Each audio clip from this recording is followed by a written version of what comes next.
Guest house تھا پاسداران انقلاب کا، اور وہاں پر وہ رہائش پذیر تھے جب ایک اٹیک کیا گیا اس پر، اور ان کو شہید کر دیا گیا، ٹارگٹ کیا گیا، میزائل سے نشانہ بنایا گیا.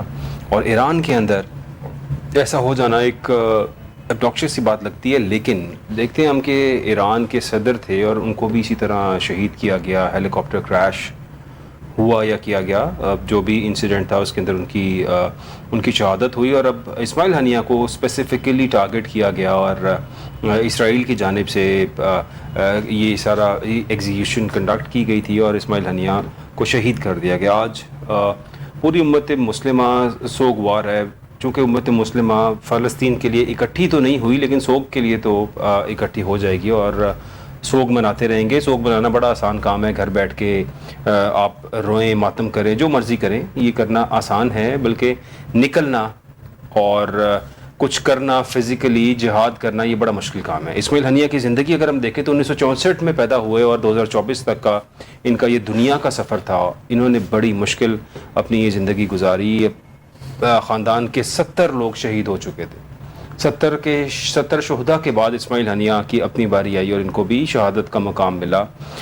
اس دنیا فانی سے تو چلے گئے، لیکن ہوگا کیا؟ ایران کے اندر جو پاسداران انقلاب کی ایک فورس ہے، جو کہتے ہیں کہ ہم ایران کے اندر بیٹھے ہیں اور ہم اس مسلم امہ یعنی اسلام کا لشکر جو نکلے گا وہ پاسداران انقلاب کا نکلے گا. ہم نے دیکھا بہت سی ایسی باتیں، بڑی ایسی چیزیں آتی ہیں کہ ایرانی فوج اور پاسداران انقلاب کے بھی کچھ آپس میں ایشوز بھی رہتے ہیں، اور یہ تمام تر چیزیں.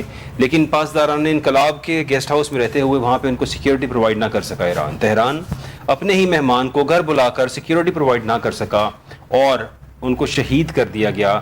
کتنا کروشل تھا یہ، اور کتنا مشکل تھا ایران کے لیے اپنے ہی ملک کے اندر سیکیورٹی پرووائڈ کرنا.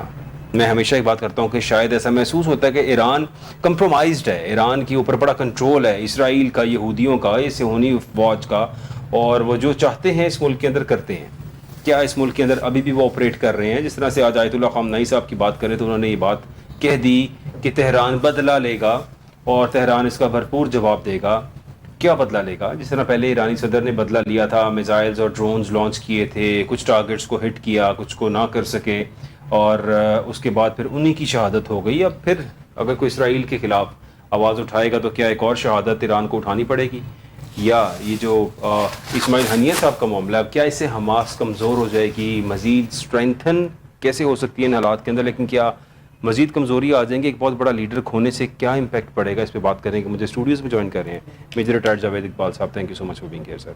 عفنان صادق لون صاحب بھی ہمیں جوائن کر رہے ہیں، رہنماء پاکستان پیپلز پارٹی کے. Thank you for being here in the studio. بات کا آغاز کرتا ہوں میجر جاوید اقبال صاحب سے. میرے صاحب، اسماعیل ہنیہ صاحب کی شہادت ہو جانا اور یہ سارا معاملہ، ایران کے اندر ان کا تقریب حلف برداری جوائن کرنے کے لیے جانا، اور اس پہ جو ایران میں سمجھا جاتا ہے کہ پاسداران انقلاب جو ہیں یہ شاید 100% لائلز ہیں، اور یہ ان لوگوں کی کسٹڈی میں ہوتے ہوئے کبھی ایسا کچھ نہیں ہو سکتا. اس کے باوجود انہی کے وہاں پہ مہمان خانے میں رہتے ہوئے ان پہ اٹیک ہو جانا، میزائل آنا، اور پھر اس سے ان کی شہادت ہو جانا. کس طرح سے دیکھ رہے ہیں آپ سچویشن کو سر؟ بسم اللہ الرحمن الرحیم. سب سے پہلے تو میں اس بین الاقوامی دہشت گردی کی بھرپور مذمت کرتا ہوں. یہ ایک بین الاقوامی دہشت گردی ہے، اور یہ دہشت گردی جنہوں نے کی ہے، جنہوں نے کروائی، وہ آپ سب کو پتہ ہے.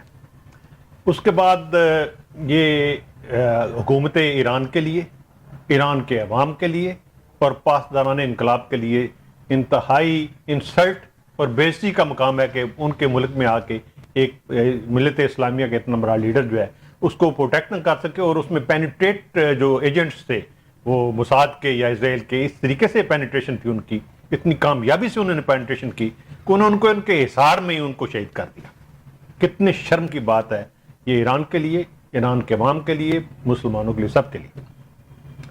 اب لیکن ابھی آپ دیکھیں نا کہ یہ ہم مسلسل یہ کو واچ کر رہے ہیں شروع سے، جب سے یہ سانحہ شروع ہوا ہے سال ڈیڑھ سال سے، کہ جو اسرائیلی ایڈمنسٹریشن ہے اور جو اسرائیلی فورسز ہیں یا جو جیوز کا ایک گروپ ہے جی، وہ کتنے اسٹرانگ ہیں کہ 1.5-2 کروڑ پوری دنیا میں، اور 7.5 ارب کو چکرا کے رکھ دیا انہوں نے.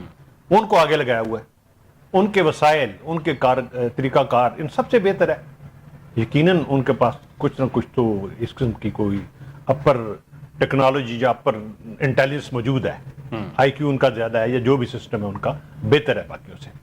اور یہ اس چیز کی بھی نشاندہی کرتا ہے کہ جو مسلم ممالک ہیں انکلوڈنگ ایران، ان کے اندر ہمارے جو مسلمان ہیں ان میں منافقین کی تعداد کافی زیادہ ہے، بکاؤ مال بہت ہے. اس کے بغیر تو ہو ہی نہیں سکتا تھا.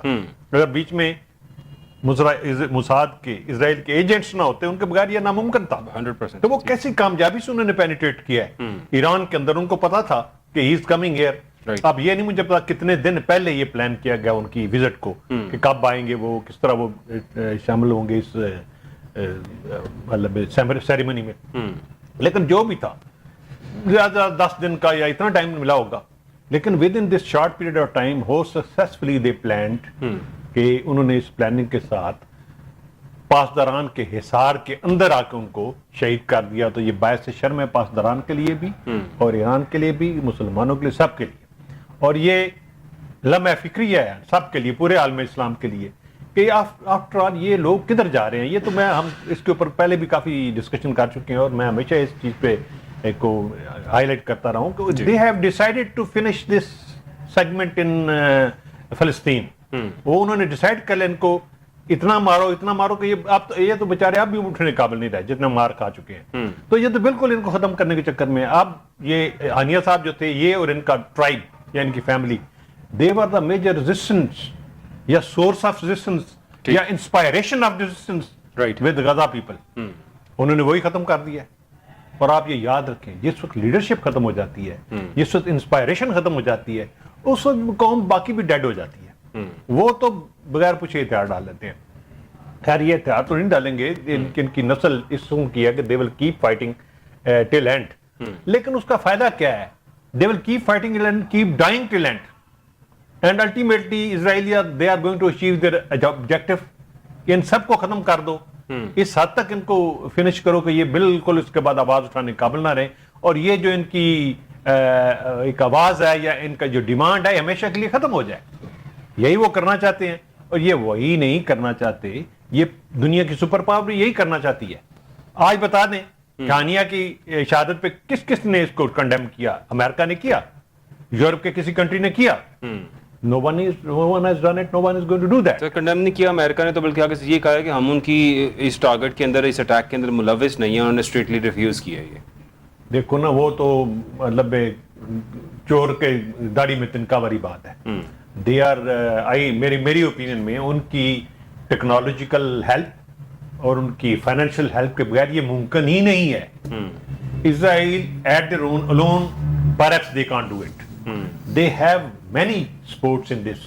ان کو اس پورے مطلب مشن کو مکمل کرنے کے لیے مکمل انٹیلیجنس چاہیے تھی، مکمل انفارمیشن چاہیے تھی، ان کے لے آؤٹ چاہیے تھا، اس گیسٹ اس کا لے آؤٹ چاہیے تھا، وہاں کا سیکورٹی سسٹم ان کو پتا چاہیے تھا کہ کیا ہے، اور انہوں نے اس سے کیسے پینیٹریشن کیا. How they have done that.